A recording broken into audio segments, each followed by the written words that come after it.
Good morning, everyone. Lawrence Fleming here on another morning walk.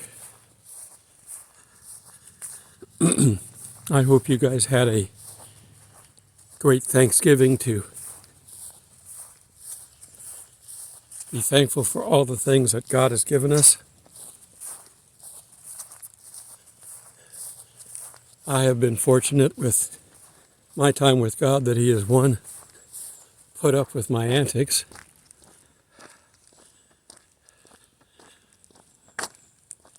the biggest problem that I have to deal with, that God has to deal with, is I use the word I a lot. I have a one-track mind. If I get on something, He has to start throwing stuff at me real fast because I just don't pay attention. I've like those horses that they have those blinders up on the side of their face. That's how I get. And when I'm like that, I have to remind myself that I'm not in this alone. I should never say I.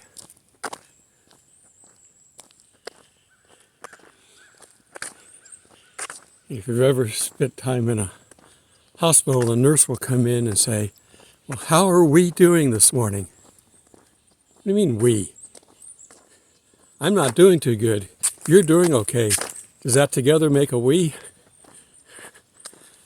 Well, we have the Spirit of God in us all the time. So everything we do, we should be saying we.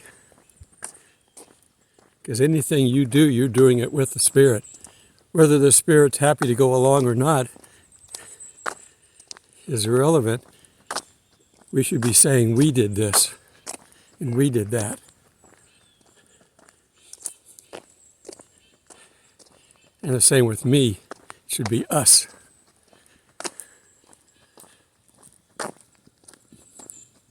For my study today, I'm going to look at 1 Corinthians chapter 10. It's kind of a summary of what went on before. The problem a lot of the patriarchs had is they didn't have this. I carry this around whenever I'm going to do a study. Yeah, it's online, but I'm using my phone and my phone won't let me multitask. If I minimize my video to pull up my online Bible, the video would stop. But it's okay. It's good to be able to put your hands on stuff. I am back to my favorite seat here.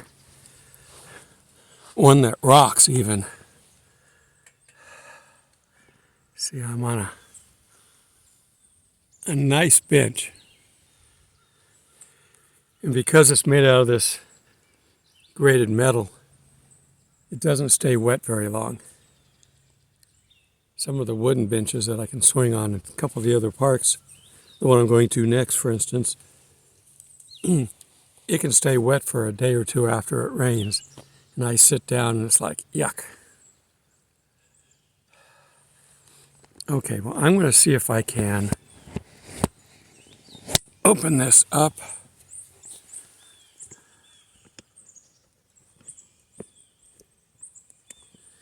See if I can set it out here.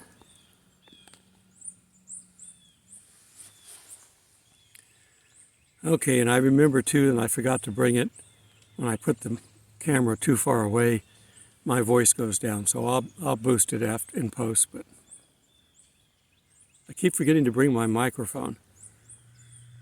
Frankly, I'm not sure where it is. It's one of the problems I'm having right now, and I'm using the word I a lot. One of the problems we're having right now is I keep misplacing stuff.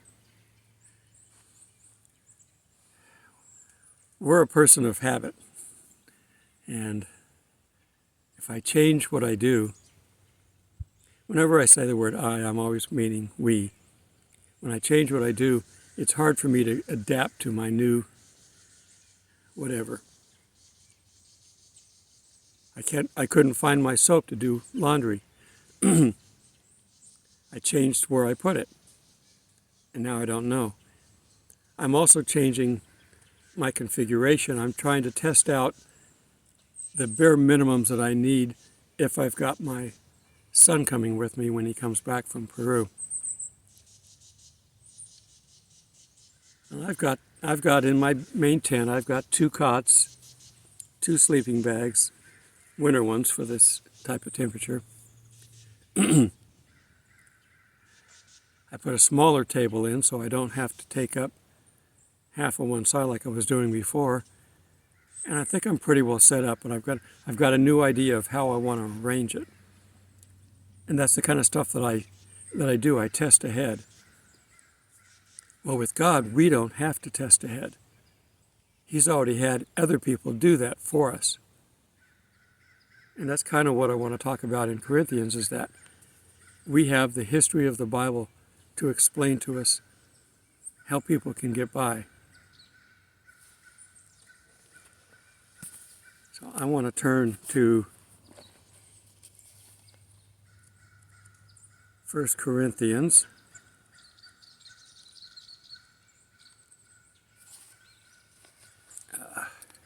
chapter 10.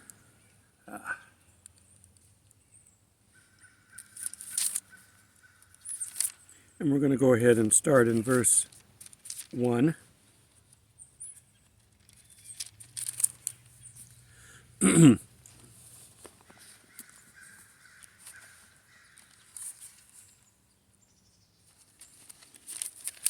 One of the things that somebody asked me, how do you know who wrote these letters? Well, most of the letters were written by Paul, but that's not an assumption you can apply to all the letters. But go to the first verse of the first chapter. 1 Corinthians 1:1. Paul, called to be an apostle of Jesus Christ through the will of God, and Greek names, Sothings, I don't know how you say it, our brother. He had help when God interrupted his trip to Samaria. He had help. But anyhow, you can see that Paul wrote it. Some of them aren't defined very well, and some of them are assumed just because of what they talk about. The things that they say they saw, very limited people saw them. Relatively, you know. So let's go over to 1 Corinthians 10:10. Moreover, brethren, I do not want you to be unaware that our fathers were under the cloud, all passed through the sea, the parting of the waters. He's getting into Egypt at this point. Exodus. All were baptized into Moses in the cloud and in the sea. All ate the same spiritual food. All drank the same spiritual drink. The spiritual food being manna. The drink being where Moses hits the rock and water flows out. They saw all these miracles. They witnessed them. It doesn't give you a key to the city. You have to accept where they came from. Okay. Follow them. And that rock was Christ. Christ was working through Moses at that time. Christ has been around from the beginning. Yes, he took on the form of man, but he's God. He created the universe. So when the creator of the universe says something, pay attention. It's that old E.F. Hutton commercial where the guy starts to talk about it and everybody turns to listen. That's where we should be. And yes, that was a gunshot you heard in the background. It's hunting season. In fact, I've got to be out of here on the 28th, because on the 29th, they open up hunting season on the park for 2 days. And you go, why would they do that? It's population control. If they get too many, it's hard to manage. And that same mentality is what the harlot is looking at people on the earth as. We've got too many to manage. We just hit 8 billion. They don't want that. They want about 1 million, maybe 20 million or something. They don't want the whole world covered the way it is. It's too many people to rebel against them. That's why they keep trying to take our guns away. Our founding fathers didn't make guns protected so that we could go hunting. They made them protected so we could overthrow a government that was becoming too domineering. Even though they set up the government, they didn't trust it. Because they're coming out of England, and they got to see where the church and the government merged together. It doesn't work. Okay, getting back to our reading. Okay, the rock was Christ, but with most of them God was not well pleased, for their bodies were scattered in the wilderness. They had to wander the wilderness for 40 years because they weren't obedient. They couldn't wait out God. They got tired of waiting. And they used the gold that they appropriated from the Egyptians as they were leaving to make a golden calf. Should have no other gods before me, whether real or imagined. God didn't like idols at all. And that's why his biggest emissary on the earth was Babel. Baal. That's where we get the name Babylon. Well, we have in the world still, and taking over, Babylon. Babylon the Great. Remember, they were scattered after they built the tower. They weren't killed. And they're pulling things together right now. The harlot is the other name for it, but it's Babylon. And it's not Mystery Babylon. It's Mystery, Babylon. So this mystery has been out here. We don't know who it is. But it's the Babylon of old. And the same thing still applies. They're trying to take over the world. Okay. Now, why did he explain all this? Paul did. Now, and this is verse 6. Now these things became our examples, to the extent that we should not lust after evil things as they also lusted. And do not become idolaters, as we were some of them. As it is written, the people sat down to eat and drink, and rose up to play. Nor let us commit sexual immorality, as some of them did, as in one day 23,000 fell. Nor let us tempt Christ, as some of them tempted, and were destroyed by serpents. Nor complain, as some of them also complained, and they were destroyed by the destroyer. Now all these things happened to them, and I add for us, as examples, and they were written for our admonition, upon whom the end of the ages have come. We're at the end. And all these things are examples. Don't fall prey to these. The world is taunting us with all these things. Idols, immorality. Don't fall prey to it. Be careful, and don't even think about these things. If you think it in your mind, it's the same as if it happened. Keep your thoughts pure. And you can't walk around with an empty mind all day long and not take in this stuff. The only way to prevent it is to fill your mind with something else. You could study this all day, 365 days a year, and still not get it.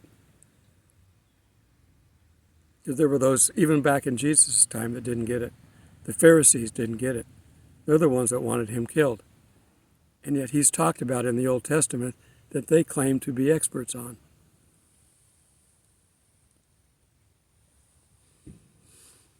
All right, how are we doing on time? We're doing good. So I'll keep reading.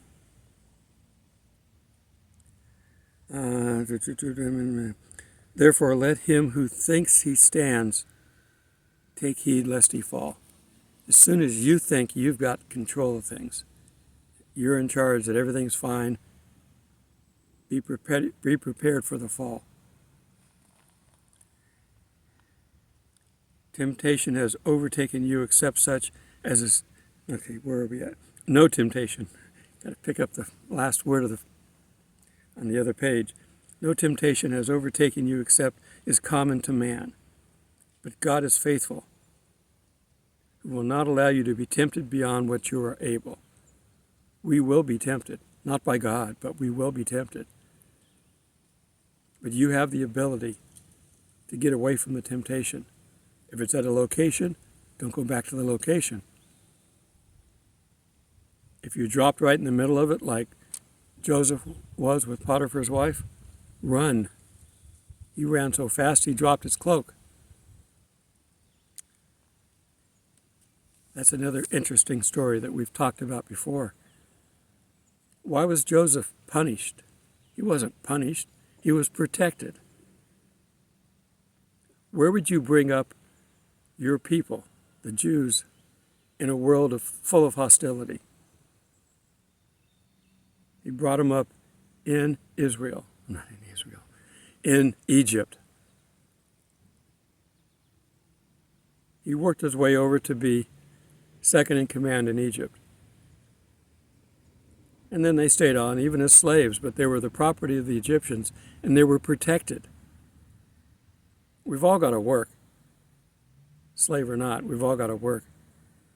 But they survived, and they were, when they left in the Exodus, it said 600,000 some plus families, maybe 3 million people.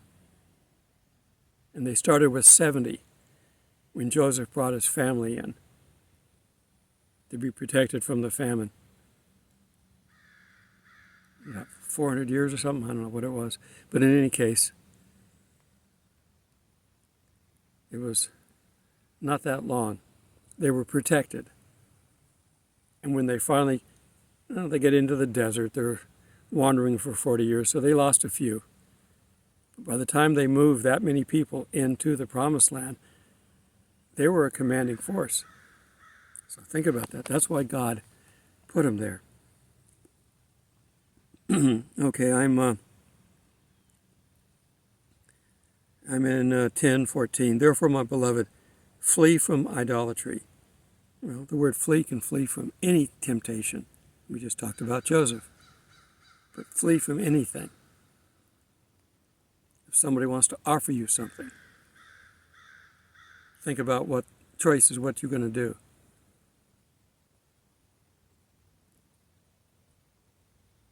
You've got to pray about things, especially gifts. How will you be obligated if somebody gives you a gift? What's their motivation? I speak as to wise men. Judge yourself what I say. The cup of blessing which we bless, is it not the communion of the blood of Christ? I've got a noisy bird over there. The bread which we break, is it not the communion of the body of Christ? For we, though many, are one bread and one body. Hello. Yeah, you're right above me. Come on, shoo. Okay, he's off a little bit. I don't like the birds to be directly above you. And then don't look up.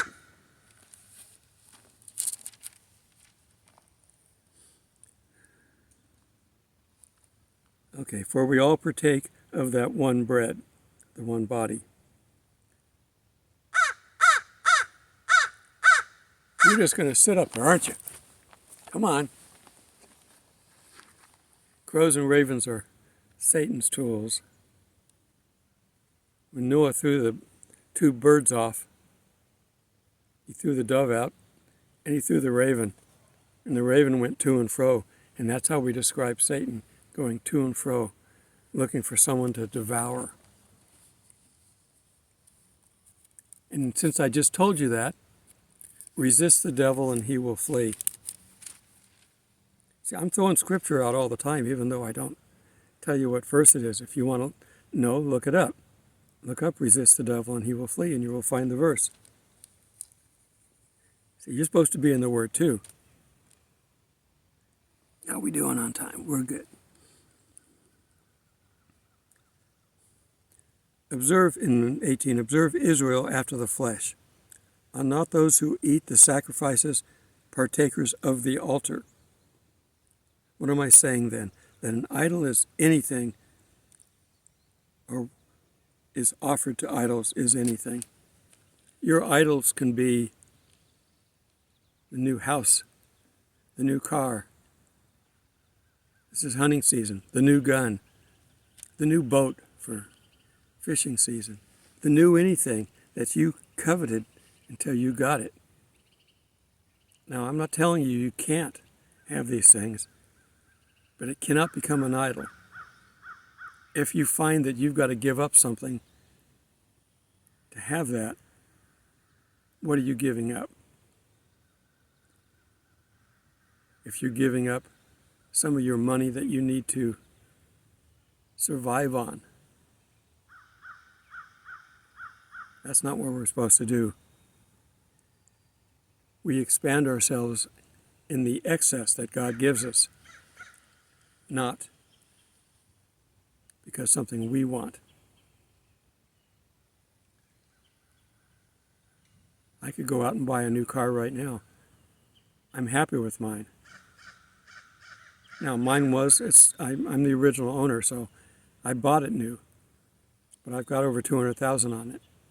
The engine is a Corvette engine. I should get 500,000 out of it if I maintain it, which I do. I get good gas mileage. Yes, a truck would probably be more suited to me, or a van. If I had one of those RV type vans, I could travel better. But you know, if I had an RV, it would cost me almost double what I pay right now to camp in a tent. In my tent with my dual setup that I've got right now, I've got chairs on both sides of my tent and cots on both sides, and I've got two heaters. Since I'm the only one there right now, I zip down the middle fly that separates the two chambers, and I put both heaters on one side, and it's 40 degrees outside now. It was 20 degrees, but it's 40 degrees.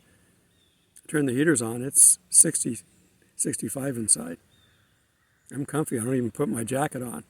I've got my jacket on now because I'm seated in my trusty hat, but in my tent I'm comfy. So don't worry about me out here doing this stuff. I've got a microwave for cooking, and I've got a Keurig coffee maker. And I've got the adapter so that I can use regular coffee. I have my Keurig cups. I buy one box a month. But I can put regular coffee in the filter. I just got to wash the filter out. And I have a filter on my water. So I'm drinking purified, sort of city water. We're at the end of the line, so a lot of times we have crud in it. But I have a filter to get that out of there. So I'm living all the comforts of home. And I love being outside, so don't worry about me. I'm not homeless. I keep getting people asking me that. Come down here and stay. I've got room for you. I appreciate the offers, but I love doing what I'm doing. Not many people can say that their work is that pleasing that they can enjoy it every day. Now, unfortunately, the only downside that I have that I need you to pray for is my body is having issues. I can predict the weather with my joints. So I can tell you when the storm's coming in. There's a storm coming in tonight or tomorrow.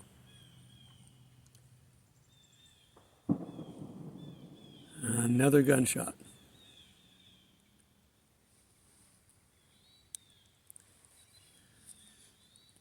I hope the hunting areas are far enough away that they don't shoot outside. That's the only danger with people shooting guns around here is if you miss, the bullet's going to continue on. If you're aiming fairly level, which they should be, or down because they're in a tree, the bullets aren't going to go anywhere. But some people get, it's called buck fever. It's like, oh my God, there's a deer! And it might go off where they're pointing it up. That would be bad.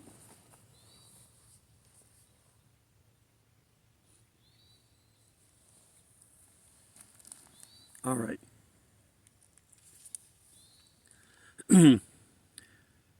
What am I saying then? That an idol is anything, we covered that.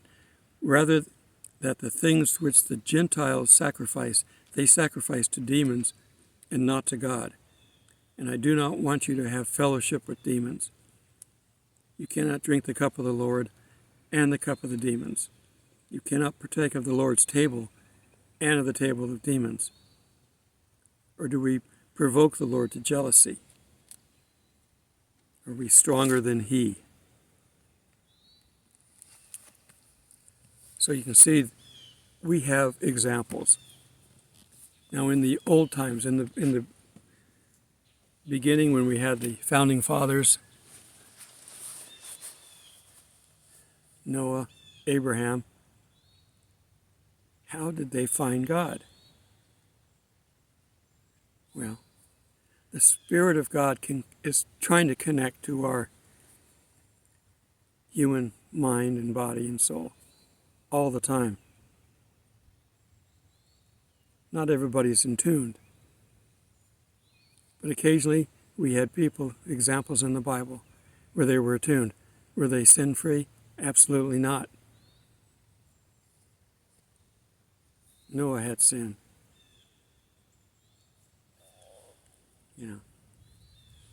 Adam had to deal with sin. His kids had to deal with sin. We've been dealing with sin from the beginning. You can't get away from it. That's why daily we're told to pray to God. Forgive us our sins as we forgive those who've sinned against us. Don't expect God to do something for you that you won't do for others. That doesn't mean the whole world's open to come and sin against you so that you can be pure and healthy and happy with Jesus. No, He'll protect us. But if you're refusing to give up something, then Jesus is not Lord. You should have everything open to God taking.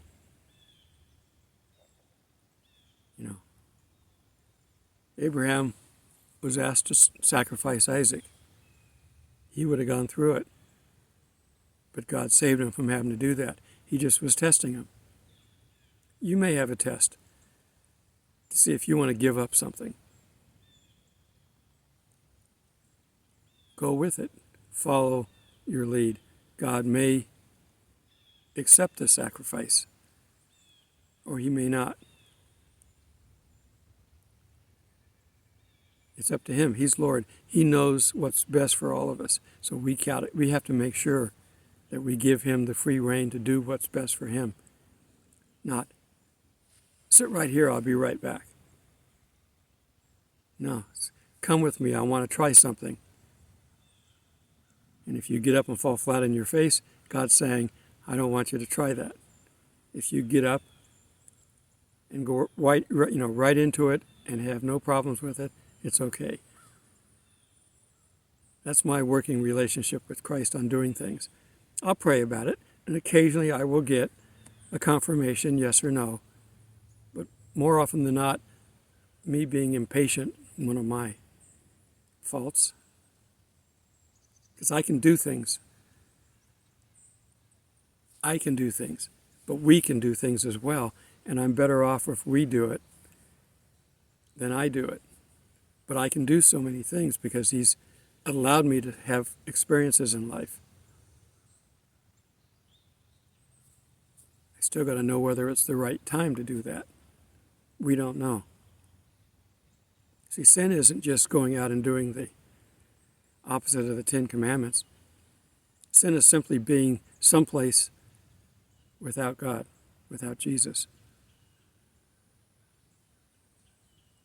And Jesus doesn't run around like a chicken with his head cut off going, oh, I got to be here and I got to be here and I got to be here. He doesn't have to do that.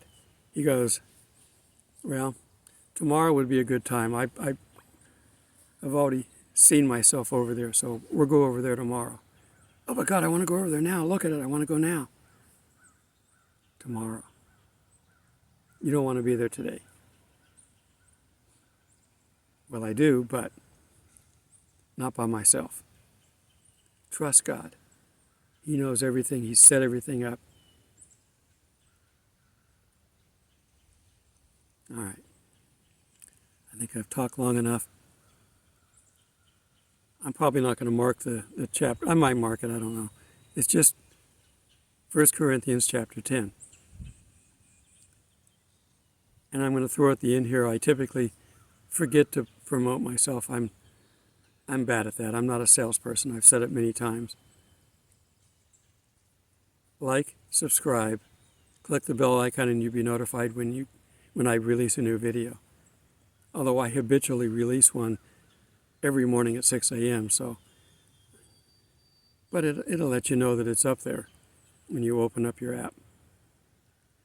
Also, I do have a Patreon account. I haven't been promoting it a lot lately. I've got, good supporters there, but feel free to join on that. You don't have to join much. I've got, 2,100 some odd subscribers. If everyone donated $1, I'd live like a king. So it's there for you to use if you want. You can also contribute money directly to the YouTube video. There's usually some kind of a button at the top for that. And they're always giving me something new as I reach another milestone. So if I don't apply to it, they will. Long before I monetized my channel, YouTube monetized it and was collecting the money. I wasn't going to do it. But when they started taking the money, I figured I'm not going to let them have it all. That's when I went ahead and applied. But things are going up in price. I don't have to tell you that. Everybody's expenses. My expenses have gone up. Your expenses have gone up. I don't want to take away from the needs that you have. But if you have an abundance, I'd appreciate it if you could find a way to help out. I've also got a Telegram account, which is kind of my backup in case this goes to hell in a handbasket, literally. The problem is with Telegram, I can't do these long videos. I'm limited to 2 or 3 minutes, not very long. If I had a studio and a whiteboard, I could do graphs and charts and stuff and let them do the talking for me, but I don't. Maybe God will let me get that for some future video. I've got studio equipment, cameras and lights and all that stuff. I'm not in a studio. All right. Oh, I've added my son's request. He's still down in Peru and he's working with a small little church there. Peru is a third world country. The people there, they don't have a lot. They didn't celebrate Thanksgiving, as most of the world didn't, because it's a U.S. celebration. The Pilgrims and the Indians. I grew up where that was not a derogatory term. Native Americans, if you wish. got together and had a feast. If only we could all do that. But the way Satan beats us is he divides us. If you hate a race, it's because you grew up divided from them. If you were close enough that you could work with them and talk to them, you'd find out we're all the same. And there's no reason to hate anybody because of race. There's virtually no reason to hate anybody. In fact, even our enemies were to show love. It's like dropping burning coals on their head, but we're still to love them. Let God sort them out. Don't love their actions. You can hate somebody's actions, but love them and understand that they're struggling too, as we all do. Okay. Check out my description. Like, subscribe, click the bell icon. Those help me out. If I start losing subscribers, then YouTube will cut back on who it gets shown to. If I don't have enough likes, if I don't have enough views, YouTube will cut back who gets to see my videos. Unless you think I'm speaking heretically, you can stay a member and not have to watch my videos. You can like, even if you're not a subscriber, a video. It costs you nothing. In fact, if you're not a YouTube subscriber, I don't even get to see who you are. I get a small picture which I can't expand. Help me out in any way you can. Just liking a video is the number one way. All right. When's the rapture? I don't know. Billy Aw has Hanukkah picked as a possible one. He's not giving us a date. He's saying if it's going to line up with past events, that would be a date for that. I keep telling you, the first rapture ends the church age. It is not tied to a Jewish holiday. It's tied to Satan coming down to earth to try to kill us in Revelation 12. So it's tied to his schedule. As soon as the world is set up for his clone, the Antichrist, Satan can't do anything. God's done it all. He can't do anything original. So he copies everything. So the Antichrist is a clone of Jesus. It's his son. And he will have the power on earth that would make him appear to be the Christ. The world knows about Jesus Christ. Everybody. The Muslims know who he is. And he's mentioned in the Quran. They expect him to come back and help them take over the world. Remember a clone? Everything's a clone coming from Satan, including the way he does things. He's got no new ideas. He's got new toys and gadgets that he can distract us with. But nothing's new. All right. Let me wrap this up. You have a blessed day. And hopefully we'll see each other in the clouds soon. It's got to be soon. The world can't handle much more corruption. It's got to be soon.